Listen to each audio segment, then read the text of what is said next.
I am just going to share some practical knowledge with you. I've been very fortunate enough to help lead the team at the Union League of Philadelphia in what has really been a massive turnaround.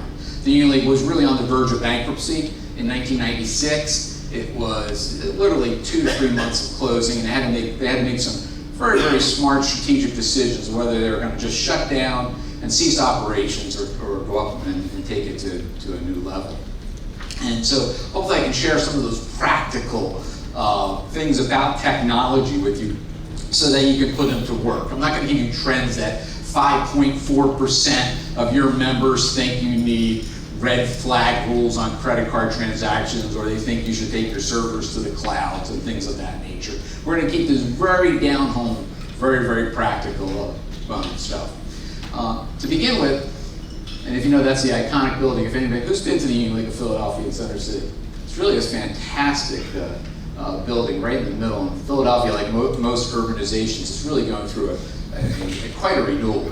The European of America is happening. About 89% of Americans live in an urban environment today. By 2030, it'll go to about 93%. It doesn't mean the experts in the suburbs aren't going to do well. It's just more and more Americans are focusing on an urban lifestyle. And Henry's going to be talking a lot about millennials and what they want in the next generation of club life, and that is experiences over stuff. And I'll talk a little bit about that before we get into technologies. We are actually entering probably one of the greatest times in private club history. We really, truly are. And the reason we are is because of this whole movement to having experiences. And I heard somebody said from the Country Club of Fairfield here. Think about this. 10, 15 years ago, my generation would have been very impressed to have a $10 million, 10-bedroom house, right? That's what at least growing up here, that's what I wanted. That's what I aspired to get and so forth. My sons and my son and future grandsons are not going to want that at all. They don't want stuff. They don't want the big mansions. They want experiences. There's a saying that they want a condo in Manhattan and they want a condo in Manhattan Beach, right? And they want to travel. They want to spend it on restaurants and spend it on medical. So private clubs are prime, if we deliver the right experiences using technology, to really have a great next 20 to 30 years. One of the things we got to be careful of is that we don't get this trap of what I call like a club farmer mentality, where we're assured of what we've been doing. The golden age of private clubs was about 100 years ago, right? Land was cheap, labor was cheap. Any Tom, Dick, or Harry could have started a club, I can assure you. You could have drained any estuary you wanted 100 years ago, put in as many slips as you wanted. You could move dirt. You could have done anything you wanted 100 years ago. It was very inexpensive to do, and you had the labor to do it. Today, that is very, very difficult. But what that has come with it, with that 100 years, most clubs being close to being 100 years old, is that we feel self-assured, we feel protected.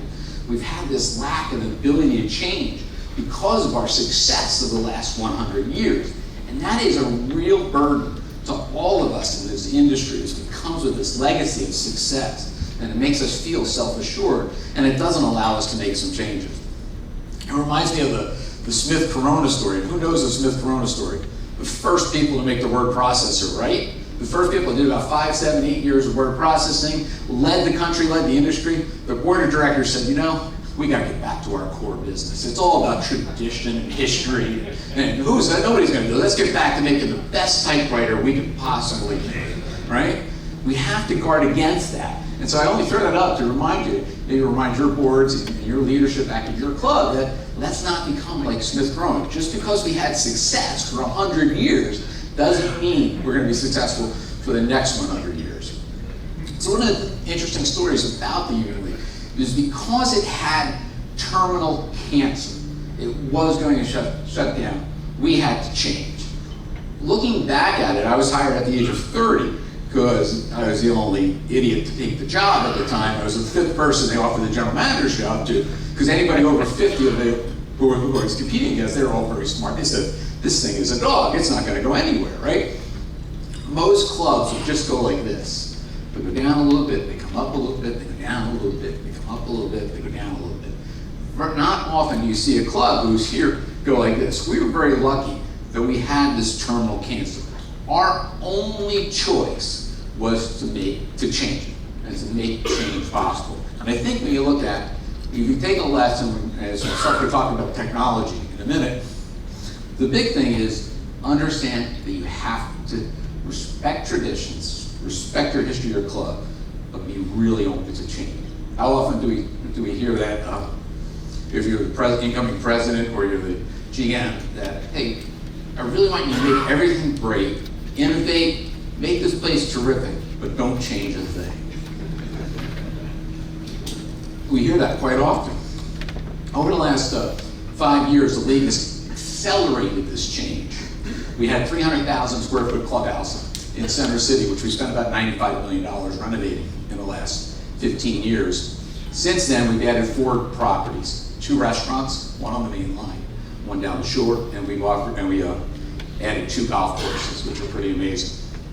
As you heard from Kevin, the first one was an old Donald Ross golf course, Frankfurt Torresdale Country Club, great, built in 1922.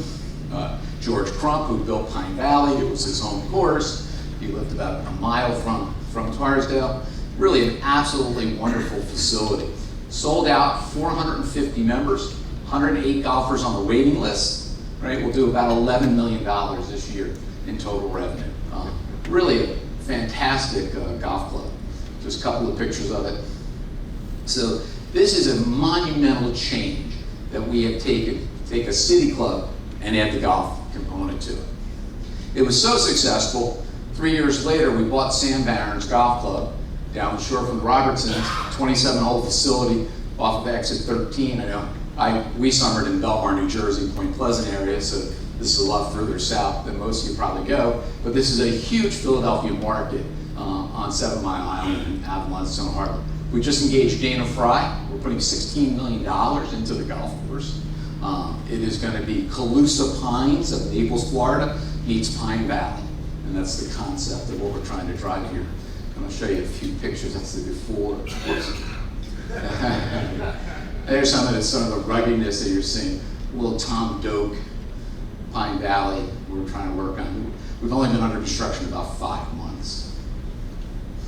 So the league has had these outstanding results. We've gone from 6 million to 60 million annually this past year. The majority is made up in food and beverage and dues, and our membership has gone to a 3-year wait list. So what has caused these great results? If you remember Eddie Murphy, Billy Ray Valentine saying at Coleman, there's some strange stuff going on here. And there really is. Oops, I'm going to play that, sorry. So since there are past presidents in here, and I don't usually, I wanted to take a couple of other presentations that I had, and right before we get into technology, talk about what I think are the 5 most important things of why we're successful. Sort of share my trade secrets with each of you over the last 20 years. And the first one is something that we do as part of our entrance fee or our initiation fee. We make part of our entrance fee, initiation fee, refundable. Very, very important. We've taken about 3% of our total membership who have proposed for members in our club to 39%. It's a huge jump. So what we do is when a member joins a league, they pay $15,000 to be a league member. They then pay $100 a month for 3 years, for the first 3 years. They're most excited to be a member of the club. They love the fact that they're now part of this great, historic, 160-year-old institution. They're very excited. We hit them with that $100 a month new member assessment for 3 years. We then put them on a marketing, sort of communications program, reminding how special it is and how lucky they are and how privileged they are to be a member, and then how the joy of sharing what you have now with somebody else. We've taken, by making part of our entrance fee, so instead of just taking our entrance fee to $20,000, we do $15,000 plus $3,600, and that $3,600 is totally refundable. I assure you, that plan, all they have to do is propose 1 new member, they get that $3,600 back. We've gone from 3% of members proposing to almost 40%. It's absolutely amazing. Probably a trade secret. I'm surprised not everybody else in the country. I know there's some Volta Strolls here, there's some canoe brooks here, obviously. They have long waiting lists, but if you don't have a waiting list, this is a surefire way to jumpstart your membership with new members. The second thing we did about 18 years ago, we started accepting credit cards. Another concept I don't understand is not taking the club world by rage.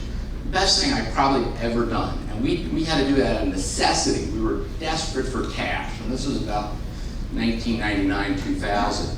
We needed to start taking credit cards. Well, what we have seen with credit cards, we've doubled the length of membership, right? Our receivables are, our payables, excuse me, are unbelievable. Our receivables are unbelievably low. We actually hit credit cards the 2nd to the 6th of the month. The members love the points that come with the credit cards. And on a $16 million operation, Dan Kahn and Zach there, he's our accountant, our allowance for bad debt is under $100,000. Think about that. $60 million business, allowance for doubtful accounts under $100,000 because members love it. It's you sort of set it and forget it. The other thing is a lot of clubs like my club, which will go nameless in Philadelphia, my country club, they just sent a letter saying, are you staying a member next year? We're going through the budgeting process and we are wondering if you are going to stay a member so we can do better budgeting.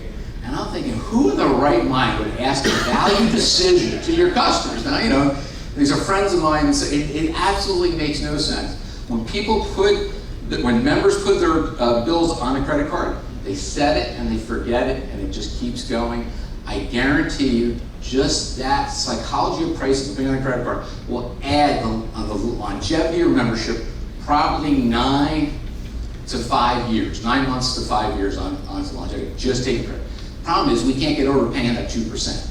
So a great technique, and one of the biggest things in technology, obviously, Diners Club, MasterCards, and Visa in the 70s, we're still not taking, we have that fear of change to take these credit cards. Another thing that's worked extremely well for us, and we have a sold out membership. When we bought Tortoisdale, they had 144 legacy golf members still as members of that club. Today we have 450 and 108 on the wait list. We do complimentary lessons to all our members. You no longer pay your golf pro for a lesson. You can come down to the range anytime, 20 minutes, 30 minutes, an hour, to sign up for clinics, whatever you want to do.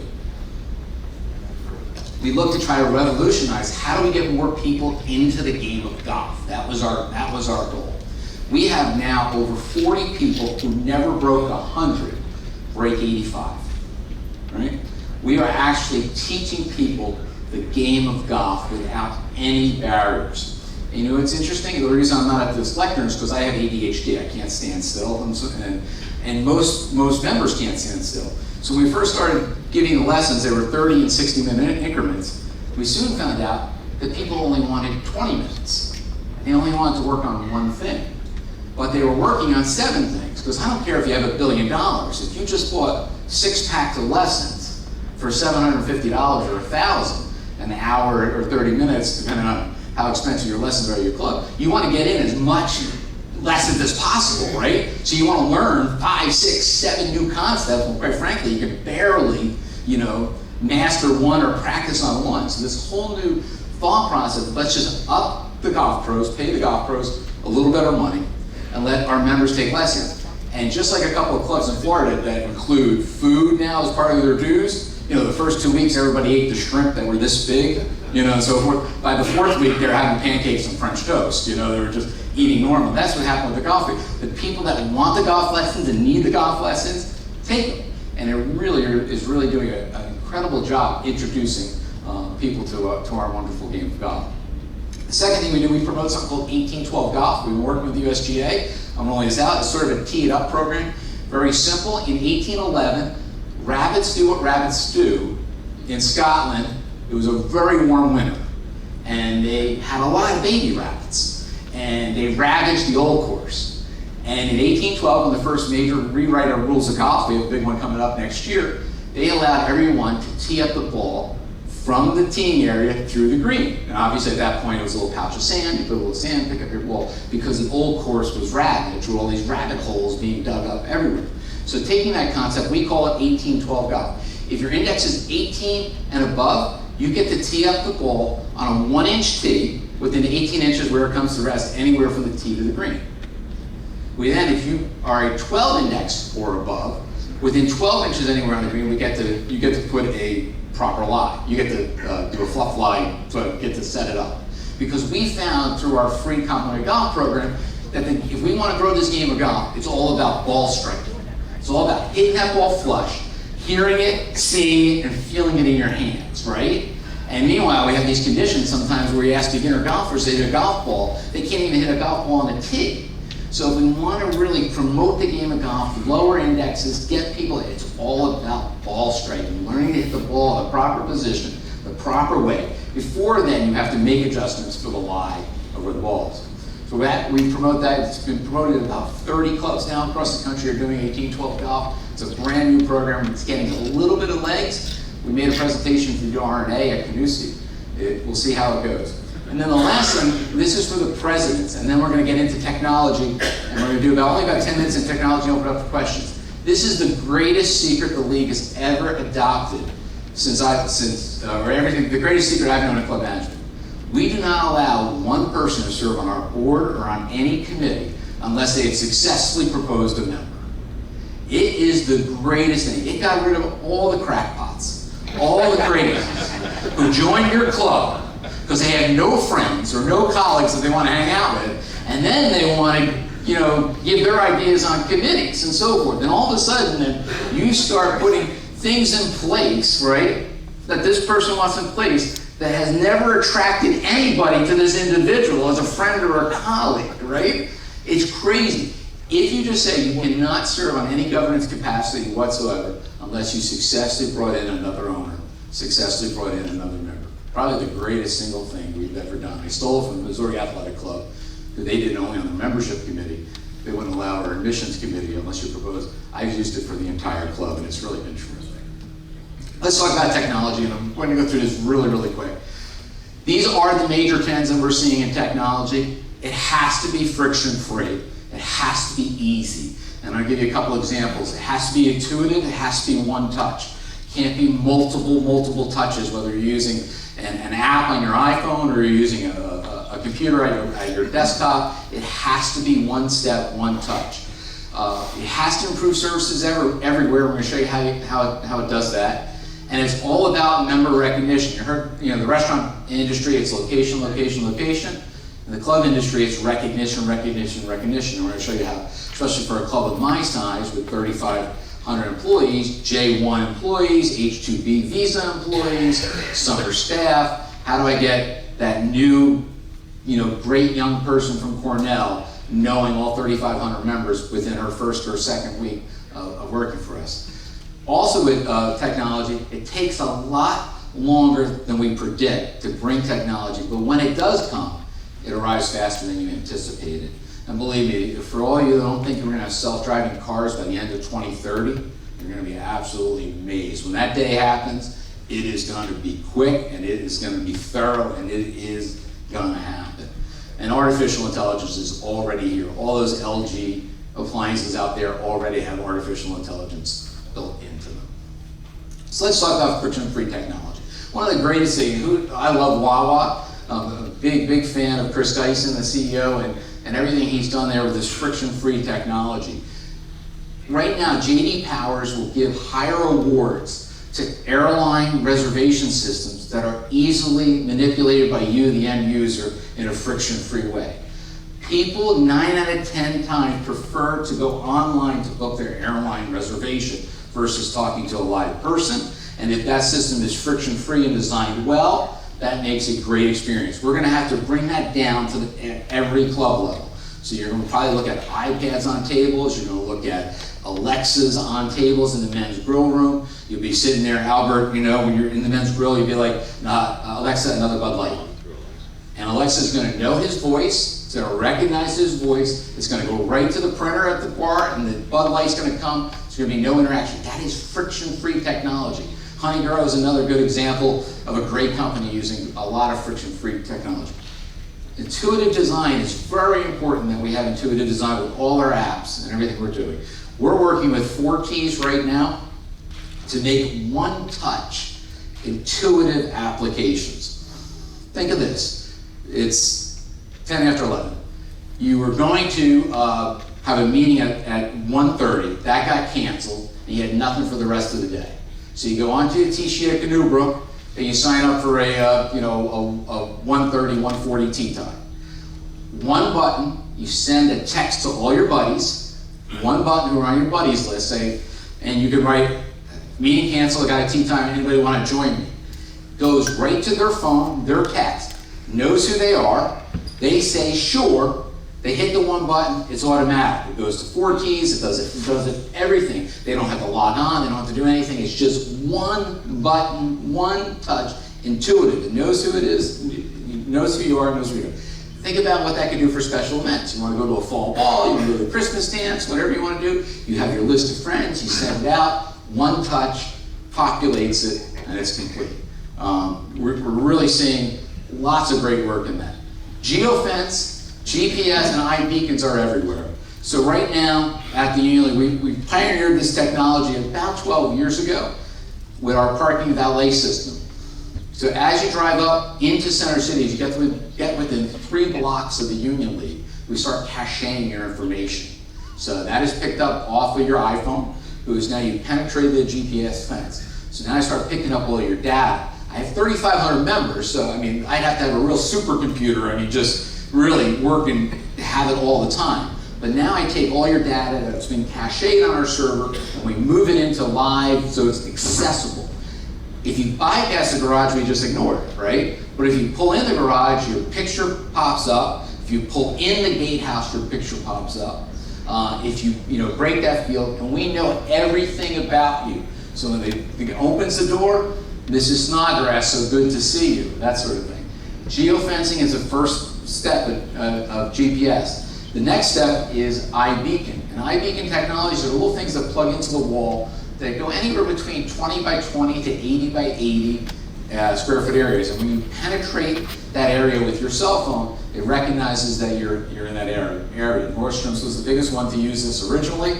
They used it at their makeup counters and so forth, so as you walk by, they would grab you with a coupon and say, hey, come try this lipstick or whatsoever. This is really working. This technology is unbelievable. It's working well. Club Cadet is coming out now, hopefully. They just have a frontwards and backwards mower that will be using GPS fencing as well as iBeacons, GPS locating pins around the greens, so that you can have you can have a grounds crew person put that mower on the green. It'll go back and forth, and by the time that's done, that guy or gal who's working on the grounds crew will have finished the bunkers around the green. So think of the labor savings. Somebody said having problems with superintendents, there's one word for us, and that's women. Women on grounds crew. Somehow in the US we don't get that. It's a cultural divide that we have. If you're having a problem with getting ground staff, think about adding 50% women. I'm going to tell you, they work hard. They're just as strong as the men, and they're much more conscientious about detail. They really are. If you go to Canada, almost all the major clubs, from Toronto all the way out to Vancouver, most of their outside ground staff is made up of females. Just something to think about. Somehow, that culture has not changed. It's something we're going to start working on over the next 3 to 5 years. We use these iBeacons at our fitness area, at all our dining rooms, at all our spaces. So when I have that H-2B visa person who's now a hostess from South Africa at my dining room, when you walk up, she will say, Mr. Vitale, so good to see you. How is Emily? How is Tommy? Because there'll be notes in there. They'll know all about it. And I just hired her 10 days ago at half the rate of what I could hire somebody from Philadelphia. Pace of play technology, working really hard on it. Been in the golf business 3 years now. Pace of play is my biggest nemesis. And I don't know if it's your biggest nemesis. There's that great sign at Seminole that says, play well, play fast, play poor, play faster. So, play poorly, I don't have command of the King's English. Play poorly, play faster. One of the things that we're coming up with, and it's great with Tag Marshall and Visage and so forth, there's a great way you can map out your golf course and have sequencing so you can check on pace of play. The problem is marshalling and getting that information, because club members are quite, if they're a slow player, they don't want you telling them they're slow, right? They get really obnoxious about it. Even if they, one foursome can hold up an entire Thursday or Friday afternoon. Well, we're working with Visage System to come up with what we call the Scarlet Golfer. And the Scarlet Golfer system will actually do a code color system. You now see them on iPads. They have them on the early system for iPads. I want to take the color system and I want to put it on the golf cart and on the caddy. right? So the front of your cart would turn 4 different colors. Green if you're good, yellow if you're slightly behind pace, and then red if you're behind. We don't have to say anything. It's right on your cart. Everyone sees it, right? Everyone sees it. It would be the great. And then if you have a caddy, he'd wear a square thing, or she would wear be right on here to turn red and turn colors based upon their pace to play. It's the greatest idea I've heard in the last 30 days for pace of play problems. So we're hopefully going to have a prototype out this upcoming summer for down at our Union League National Golf Course. And we'll see how it goes. And we'll see if peer pressure, social pressure, sort of, making the cart roof turn different colors will help us with pace of play. Good way to solve an old problem with new technology. Make sense? And I just had a couple more. Topgolf, obviously, Topgolf bought Pro Tracer. They're doing a great job they're actually trying to develop golf balls that actually do the Pro Trace, sort of like a night glow ball. So when you hit it, you can actually see like a laser going through. They're trying to get that done. But what we're going to have to do as a private club industry, come up with our version of Topgolf using technology. We're going to have to wind up putting more bars down at as you know, Topgolf is really just killing it. The time constraint, we need to figure out how to take a public facility like Topgolf, the technology that Topgolf has, and move it into the private club industry. And nobody's done it yet. I haven't seen anybody doing it. I think I just challenge us we need to figure out what's the right balance of technology on the traditional range, and then also build a range of the future where people come and hit balls and actually never go out and play golf on the golf course. Finally, I just talked very quickly about artificial intelligence. We're working hard to identify the best members. There's a lot of artificial intelligence doing well for peak shaving on energy efficiency, scheduling. It can look at weather. It can look at historical data. It can actually schedule your outdoor staff for your golf carts based upon what it thinks 3 days from now. It can do a lot of work. We do have our caddies as full employees, and they do work on the maintenance staff. They do bartend. They do a lot of work at the Union League. So we have about 18 caddies that are full staff. We pay them. With internet scheduling, it's so easy. We schedule them for 15 minutes ahead of the tee time, and we pay them an ABC rate, just like you would pay a senior caddy, gold caddy, whatever. That rate comes out to a traditional fee. We have no tipping at the Union League. A real interesting program. Part of that caddy fee is paid. We charge every member $10 when they show up and play 18 holes, and that goes to the valet attendant, goes to outside services, goes to the shoe shine, the locker room attendants. It goes to the lesson pool for the lesson fees and so forth. It's a really neat way you can build up a little fund and take out the cash out of that. One of the things we're working on is something called everyone's heard of the Net Promoter Score. Your best customers, your top 10%, promote about 90% of your business. We're looking at something called the Net Member Score using artificial intelligence. We want the best member. Who is the best member? And how can we use technology to figure that out? We want that guy or gal that brings 3 guests on occasionally to our golf course and support us through high-end greens fees and guest fees. We want that person to play in the 9 and dine. We want that person to come to the fall ball. We want that person, if their daughter's going to get married, to at least consider the club for the wedding reception. And so we have all these data points of what makes a Renaissance great member. I don't want the corporate guy who brings, like Pine Valley, member and 3 guests, member and 3 guests, member and 3 guests on the tee sheet. We want to have a combination of a club that also is highly functional, highly profitable, so we can take those profits and put it back into capital improvements. We're using Watson. We rent time on IBM Watson, and we're actually throwing in about 5 billion data points from social media of our members, and we can actually go out and find out who is the best member. So first we rank them as, are they a net giver to the organization, or are they a net taker from the organization? We actually rank members. Isn't that terrible in this day and age?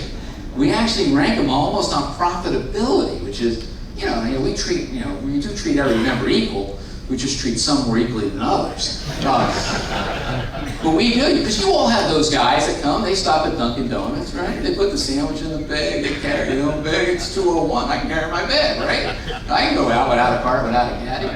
So what we're doing is we look at those, say, who is the best members? What makes for the best atmosphere in the club? These Renaissance folks who support the club, we go out and we can actually now with confidence predict a new applicant, a new proposal, within 96% of whether they would be a great member, or whether they'd be a giver to the organization, or a taker from the organization. And how do we do it? We go out to their social media. We go out to look at their patterns of spending, where they live, what they do, and we can actually socially predict, this is scary, but it's accurate, whether this member is going to be a great member or he's going to be a drain on the institution. So it's pretty neat what we're looking at. And with that, that's all I have. I'll leave you with finally this. If you want to know anything about technology, pay attention to your phone. Everything is going to the phone. Does everyone know why Apple took the earbuds out of the phone, the jack out of it? To make it more waterproof. Why? Because people can't take a shower without their phone. They can't take a shower without their phone. Everything will go onto this platform. So stay up, stay in tune. If you want to know about technology tomorrow, and I don't even have a new one. Mine still has a button. Take care of that phone. So thank you for your time. I appreciate it.